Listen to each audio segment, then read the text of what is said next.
Hey, I've got all my glass chopped up and I've already actually started putting pieces on here. I'm going to show you how I do that. I'm going to start with this piece. There's a couple of ways you can do this. You can either take and put a couple of drops on the back of it and stick it where you want it.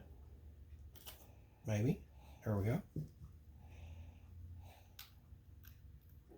Or you could squirt a little of this out onto like a plate and then use the little paintbrush to paint the back of it. Or you could just squirt a little bit where you want to put your next piece. I've kind of chopped up some glass and I'm just going to kind of haphazardly. I've got some small pieces, I got some big pieces, I kind of mixed it all up.